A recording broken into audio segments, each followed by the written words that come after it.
So we're starting our day here at Pizza John's in the Baltimore area. This is a place that when I lived in Baltimore, I lived in the Baltimore area anyway, I used to come quite frequently. I remember them having really great pizza. So we're gonna see if that's still the case.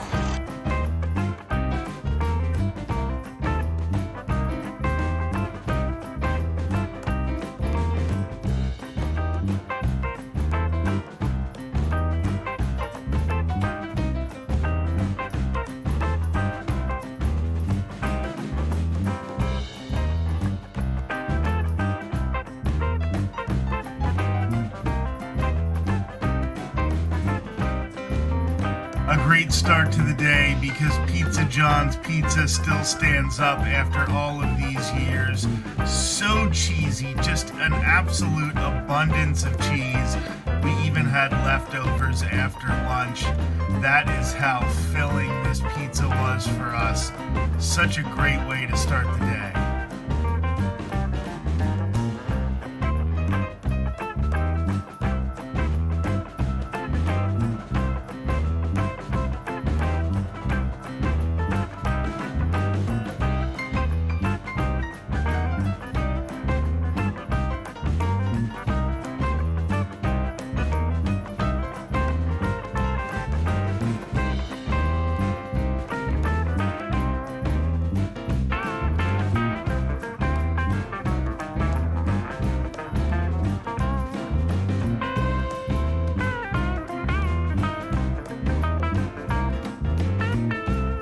Then it was off to the Babe Ruth Birthplace and Museum, just a few blocks from Oriole Park at Camden Yards.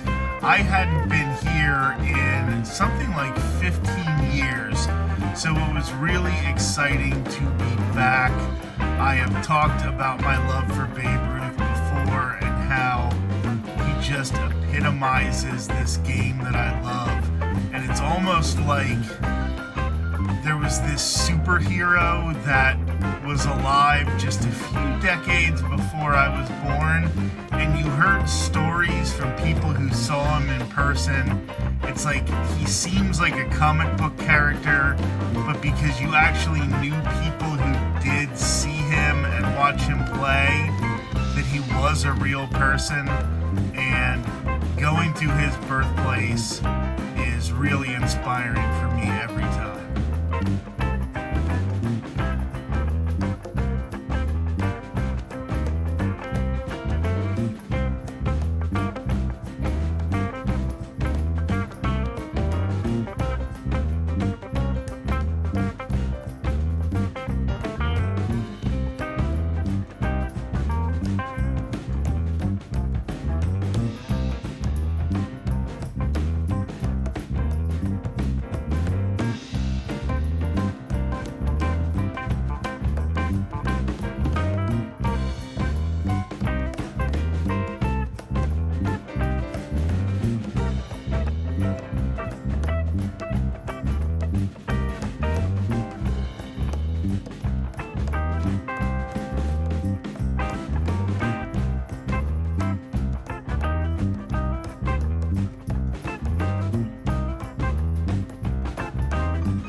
This is actually the first baseball card of Babe Ruth. It was when he was in the minor leagues in Providence.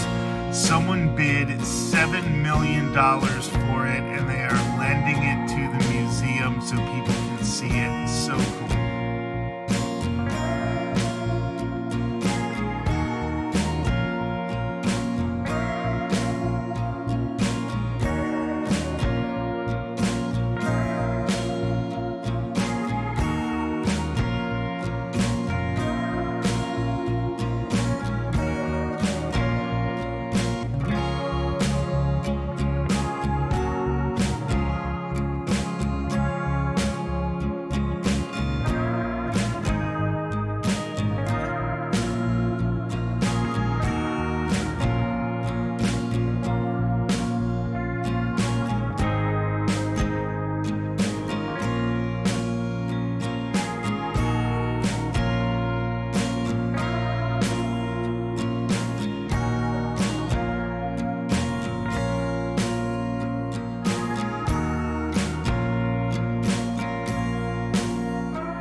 was so important for me on this trip to visit the Babe Ruth Birthplace and Museum.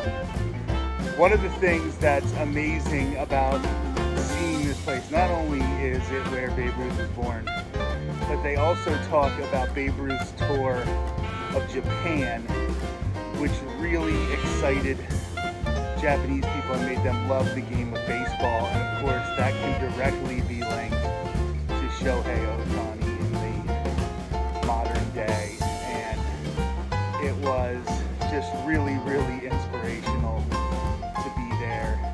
I know this thing that I love so much, like while it seems inevitable that baseball would be popular, might have died if it wasn't for Babe Ruth when the Chicago White Sox threw the World Series. It was in danger, and this guy saved the sport that I love. So it is really inspirational to be here. Now we are going to go see a ball game.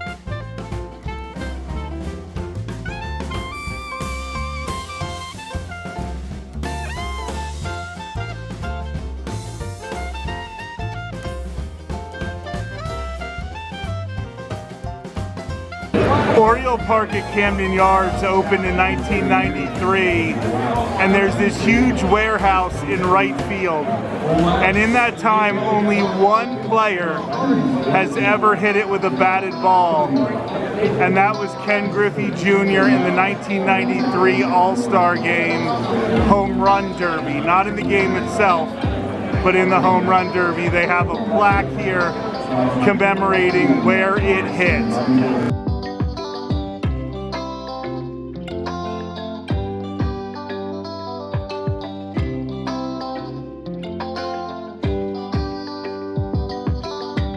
There was a little bit of a rain delay before a ceremony to celebrate the 30th anniversary of Orioles legend Cal Ripken breaking Lou Gehrig's all-time consecutive games played streak. But then they did have that ceremony, and it was awesome. Cal Ripken Jr. took the field on September 6, 1995 to officially break Lou Gehrig's consecutive games played streak.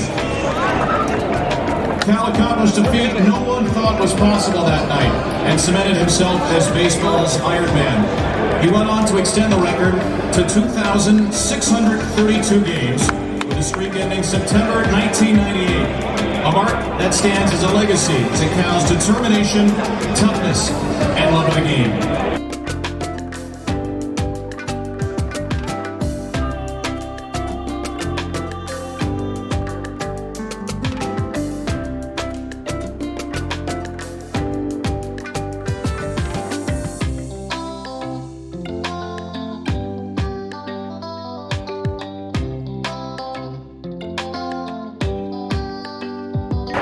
Please join me in welcoming some special guests who've come here to celebrate with Cal.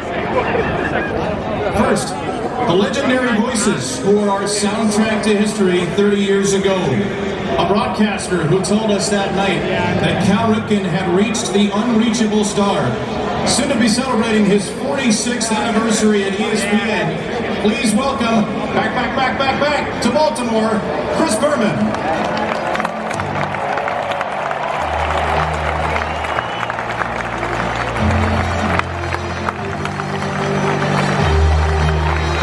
The voice of the Orioles for 14 years, and the 2010 Ford C. Frick Award winner at the National Baseball Hall of Fame. Welcome back to Baltimore, John Miller.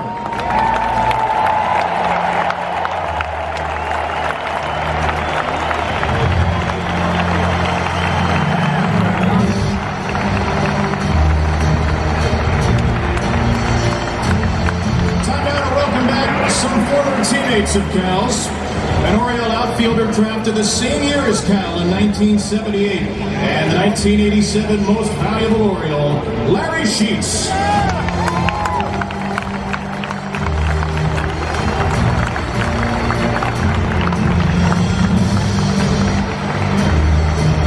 Six-time All-Star who hit 300 in his 2 seasons with the Orioles and homered before Cal on 21-31 night. Bobby Bonilla.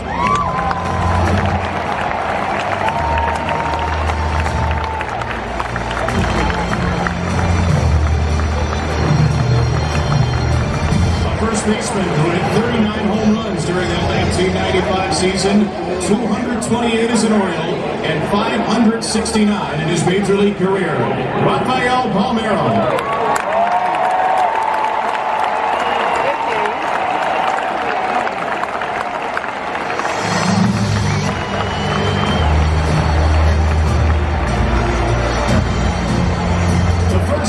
Pick in the 1989 Major League Draft, the first #1 pick in Orioles history, who spent 7 seasons anchoring the O's rotation, Big Ben McDonald.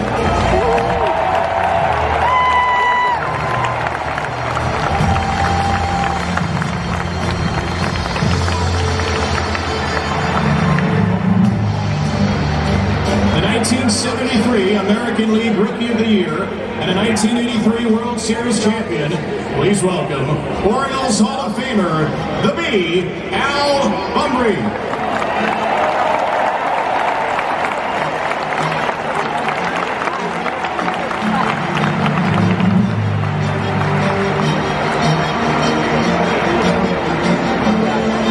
A former Most Valuable Oriole, an American League All-Star who spent 8 of his 19 Major League seasons here in Baltimore, Orioles Hall of Famer, B.J. Surhoff.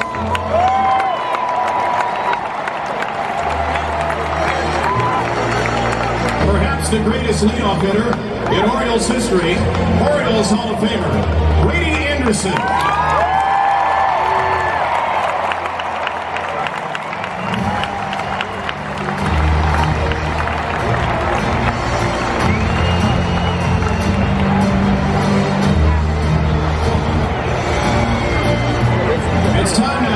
To introduce 5 members of the National Baseball Hall of Fame who are here with us tonight. 4 of Cal's former teammates and one of his legendary former competitors. A 13-time All-Star, 10-time Gold Glove winner, and the only man to hit the warehouse here at Camden Yards. Please give a warm Baltimore welcome to Ken Griffey Jr.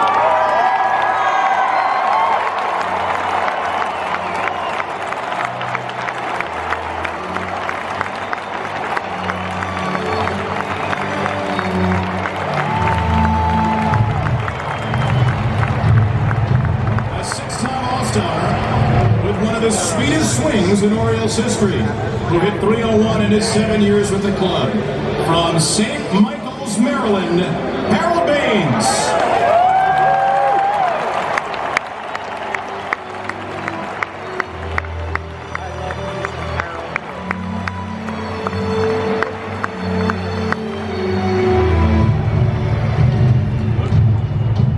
A 5-time All-Star, a 7-time Gold Glove Award winner, who is by far the winningest pitcher in the history of this ballpark, the Moose, Mike Mussina.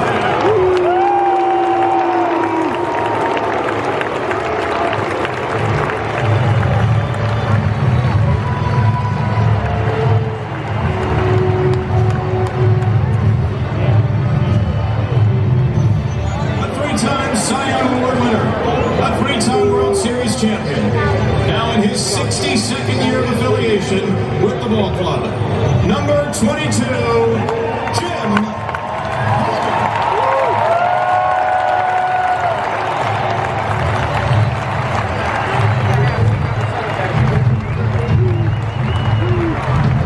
And finally, a teammate of Cal for 9 seasons, an 8-time All-Star, a 3-time Gold Glover, and a 1983 World Series champion.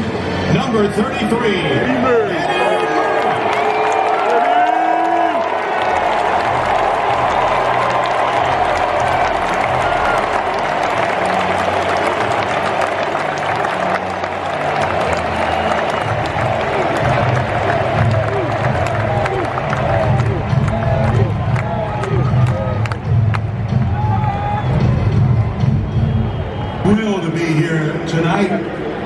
was a thrill to have been here 30 years ago. And in 1983, my first year here, the Orioles won the World Series against the Phillies.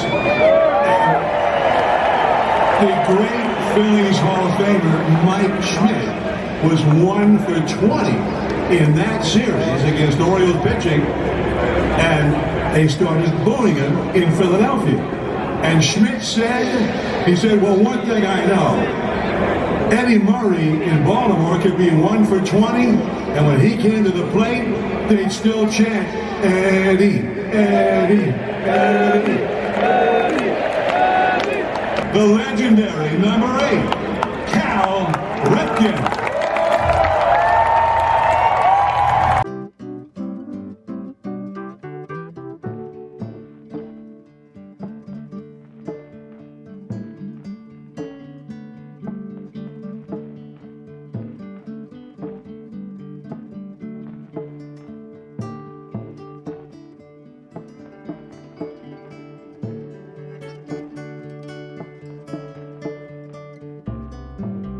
You know, I really didn't like anniversaries very much, but now that Junior is a senior, I think they're kind of cool.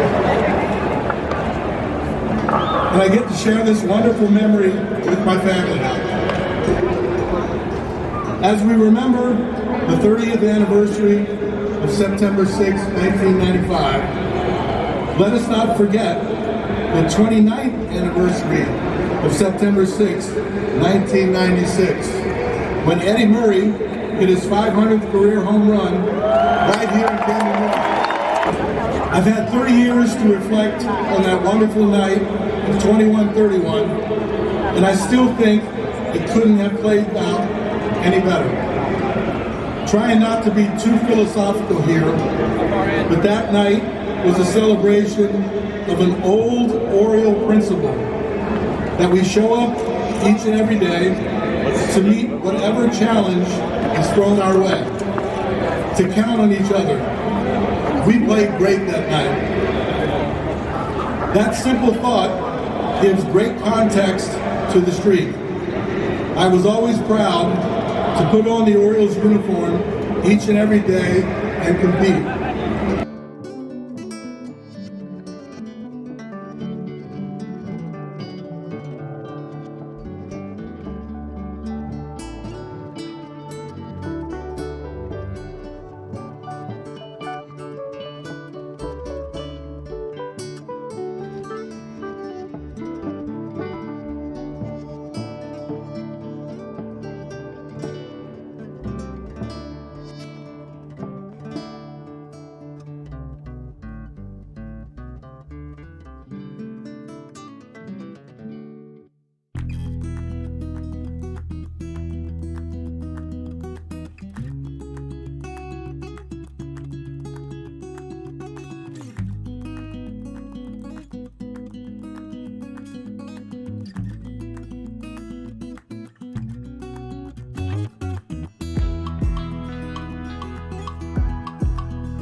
Lines were long at all the concession stands except for Birdland Fresh, which focused on vegan and vegetarian items. I got the veggie burger, the vegan hot dog, and a refillable soda. It was not cheap, but the burger was great. The hot dog was okay, and we had absolutely no line in front of us, so that was amazing.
When we got back to our seats, we realized that Dodgers starting pitcher Yoshinobu Yamamoto had a no-hitter going. He took that no-hitter into the bottom of the 9th inning with 2 strikes, and then this happened.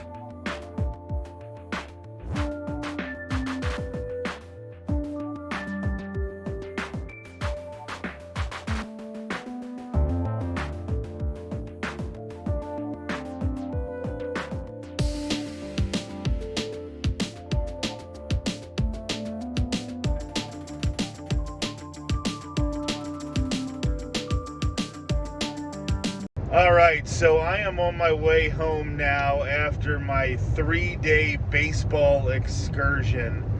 And I tell you what, I'm not gonna lie, I'm a little depressed. Yes, it was so fun to see everything that I got the chance to see over the past couple days. It was a spontaneous trip to Pittsburgh. I wasn't expecting to go to Pittsburgh at this time, but because of some miscommunications and some changes here and there, I ended up buying a ticket to the game in Pittsburgh on Thursday night. I had already had tickets for Friday night and Saturday night in Baltimore, so you saw me catch, for example, Breezewood, Pennsylvania, which is the famous meme of all the highway traffic, you know, the Perkins and the McDonald's and all of those things that turned into that famous meme.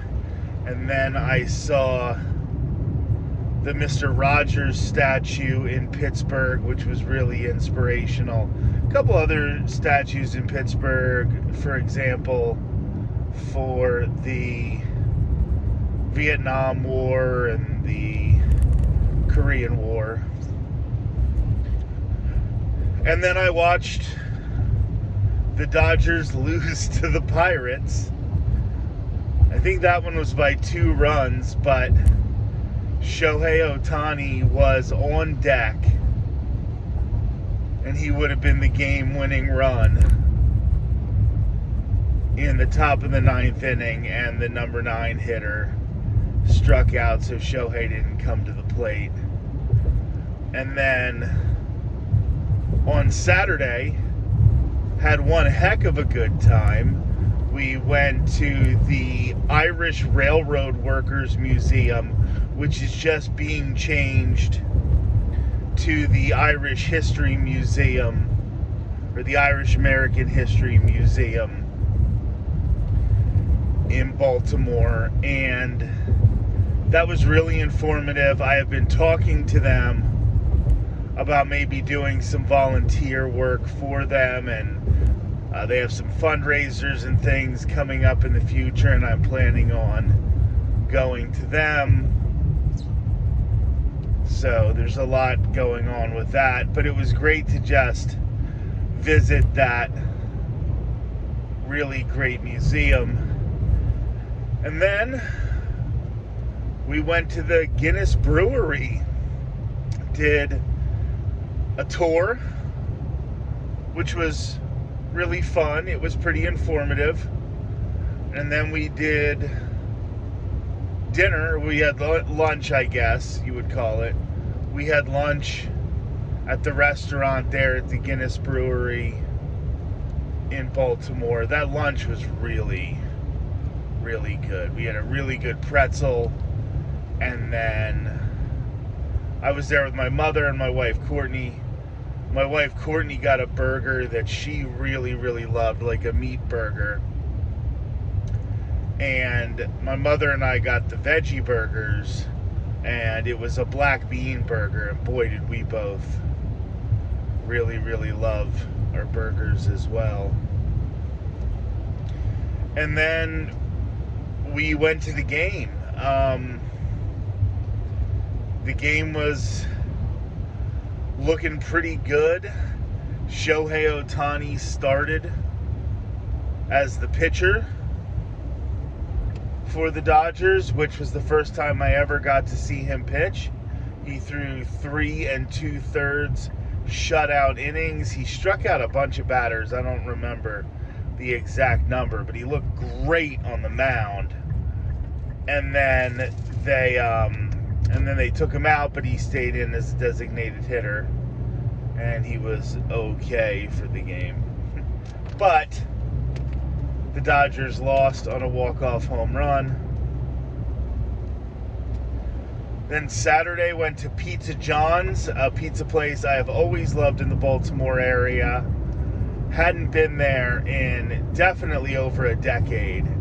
And boy, that pizza still 100% holds up. They are still doing some really, really good things at Pizza John's. I believe it's technically in Essex, Maryland. So if you're ever in the area, it is a good half hour from downtown Baltimore, but it's worth your trek, believe me.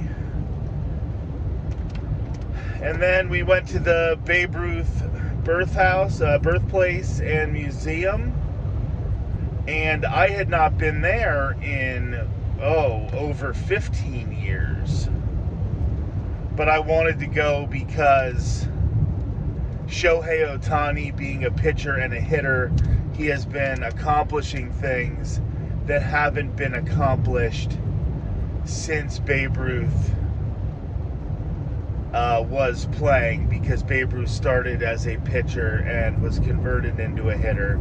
Now Shohei Ohtani is trying to be both a pitcher and a hitter at the same time, and he has had a lot of success at it. He has won 3 out of 4 MVPs. He won 2 out of 3 American League MVPs, 21 and 23, and then he won 24, the National League MVP, when he became a Dodger. And he's still, at this point anyway, the front runner to win it again in 25. But it was important for me to go to the Babe Ruth Museum, and it has changed a lot. And they have a ton of tour guides and volunteers, and those volunteers were very, very helpful, very, very nice, very accommodating. We were able to see the bed on which Babe Ruth was born in the room where Babe Ruth was born, and I find that to be really inspirational. Like I said, this sport that I love was really in danger popularity-wise, or publicity-wise anyway. And then Babe Ruth saved it by hitting more home runs than other teams at the time. And the fact that he saved this sport that I absolutely adore, like, I owe him so much. Game wouldn't be in existence probably, or at least at the same level, if it wasn't for him. And then we went to the game. And the game was really, really fun for 99% of it. There were huge long lines everywhere because it was the 30th anniversary of Cal Ripken breaking the consecutive games played streak. He did that on this day. Well, it's after midnight now. He did it yesterday in 1995, and they commemorated that event. So first of all, the game was packed. He was the Baltimore Orioles legend, and there were a lot of greats on hand, baseball greats, which was really cool. And then the Dodgers were playing really well, thought they were going to break out of this losing streak and finally get back on the right track. And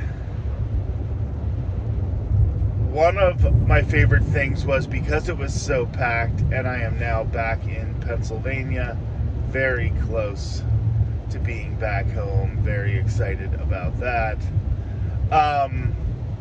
It was so packed, but there was a vegan booth that nobody was going to. Either, like, the vegan booth even had beer for sale, and nobody was just getting in line for the vegan booth just to get their beer.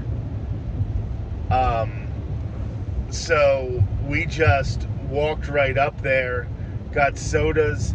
I got a vegan hot dog and a vegan burger. My mother, who doesn't eat meat, but she doesn't necessarily call herself a vegetarian because she has, like, you know, chicken broth and sometimes things like that. She said it was the best vegan burger she's had in her life. It was definitely one of the best I'd ever had in my life. And then we got back to our seats and noticed that the Dodgers pitcher, Yoshinobu Yamamoto, they were keeping him in the game a really long amount of time. And I went back through, my remembrance of the game and the different moments that happened throughout the course of the game.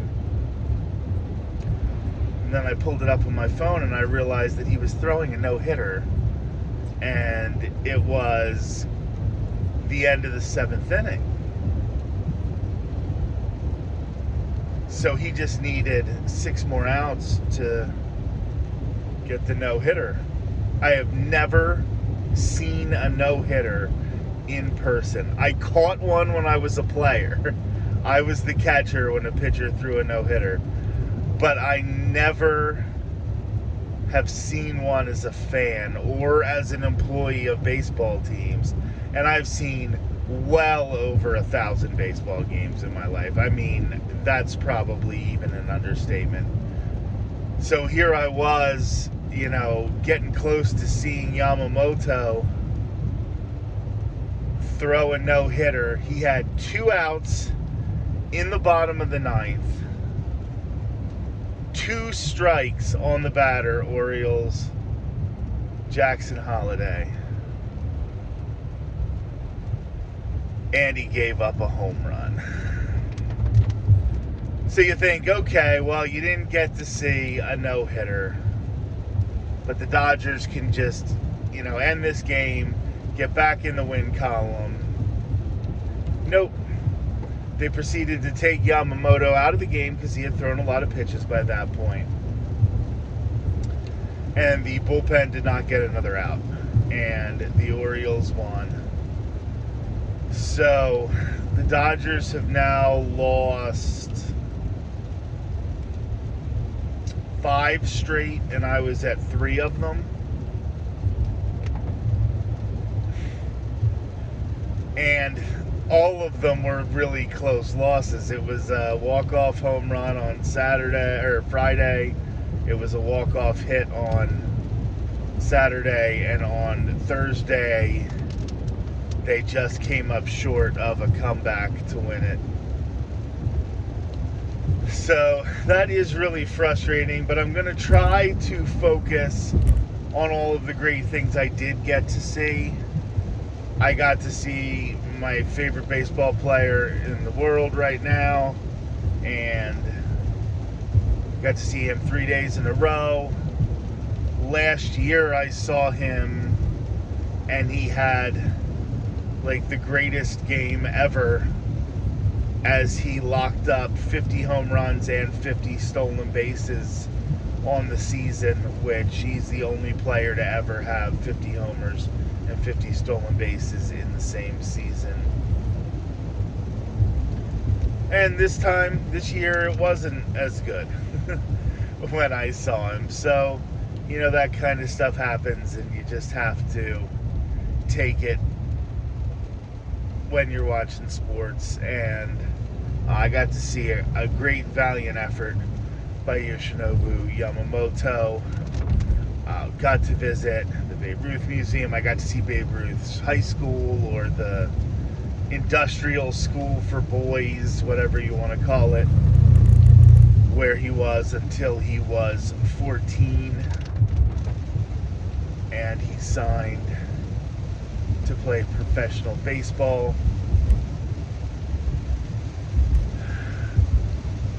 There was a lot of good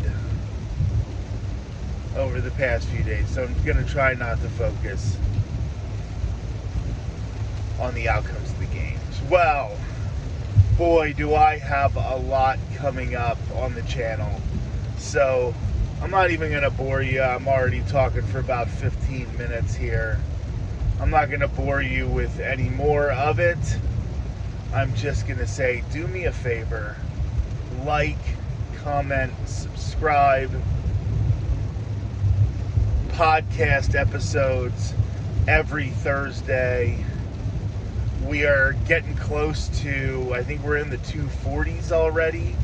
So we are now getting close to 250 episodes of the podcast. We're going to hit our 5-year anniversary soon.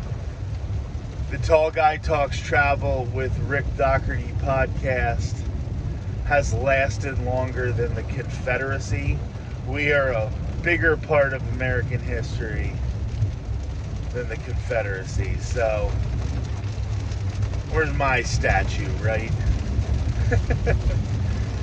Anyway, like, comment, subscribe, especially positive comments to let me know, hey, I love that you're going to baseball games, or, hey, I love that you're going to baseball games, but maybe,